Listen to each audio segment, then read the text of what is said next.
ত্যাগ, সংযম আৰু ভাতৃত্ববোধৰ প্ৰতীক পবিত্ৰ ৰমজান মাহ চলি আছে। হিন্দু, মুছলমান আদি বিভিন্ন ধৰ্মাৱলম্বী প্ৰায় সহস্ৰাধিক লোক একেলগে কৰিলে সমূহীয়া ইফতাৰ। বটদ্ৰৱা সাংবাদিক সন্থাৰ কাৰ্যালয়ত সমূহীয়া ইফতাৰত অংশগ্ৰহণ কৰে বিশিষ্ট সমাজসেৱক তথা যুৱ নেতা মনোৱাৰ হুছেইন ফাৰুকীয়ে। ইছলাম ধৰ্মাৱলম্বী লোকসকলে দিনটো উপবাসে থাকি সন্ধিয়া মাগৰিবৰ আজানৰ লগে লগেই ইফতাৰ গ্ৰহণ কৰে।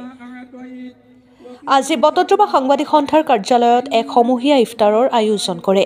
প্ৰায় 4 সহস্ৰাধিক ৰাইজৰ লগতে একেলগে ইফতাৰত অংশগ্ৰহণ কৰে বিশিষ্ট সমাজসেৱক তথা যুৱ নেতা মনোৱাৰ হুছেইন ফাৰুকীয়ে।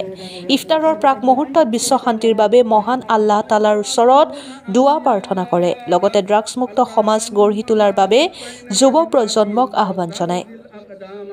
বটদ্ৰৱাৰ পৰা মেহদী জামানৰ প্ৰতিবেদন, নিউজ 24 অসম।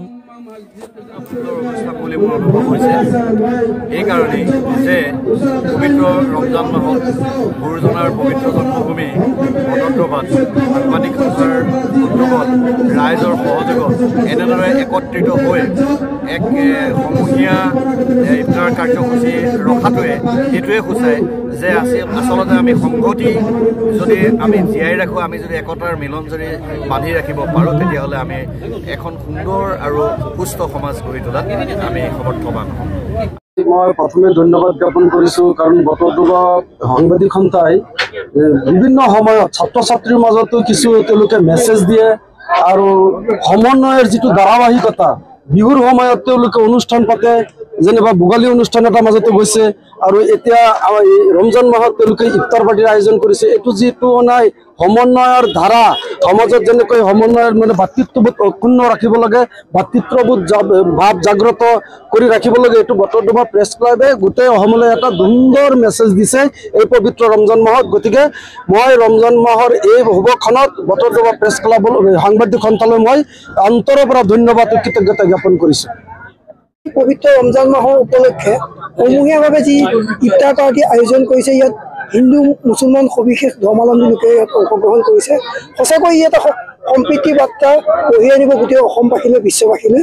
আৰু এনেধৰণৰ সম্প্ৰীতি অনুষ্ঠানবিলাকে আমাৰ এই যে বটদ্ৰৱা প্ৰেছ ক্লাবৰ সন্মুখত আজি যেনেকৈ হৈছে, গোটেই অন্য স্থানবিলাকতো এনেকৈ সম্প্ৰীতি অনুষ্ঠানবিলাকক হওক, তাকে আদৰ্শ হিচাপে আজি আচলতে এইটো এটা ব্যতিক্ৰমী অনুষ্ঠান হৈছে বুলি ভাবিছোঁ আৰু সকলোকে এই পবিত্ৰ ৰমজান মাহৰ শুভেচ্ছা জ্ঞাপন কৰিছোঁ। ধন্যবাদ। আমাৰ বটদ্ৰৱা যিটো আমাৰ সাংবাদিক সন্থা আছে, তেওঁলোকে এখন সমূহীয়া ইফতাৰৰ আয়োজন কৰিছে।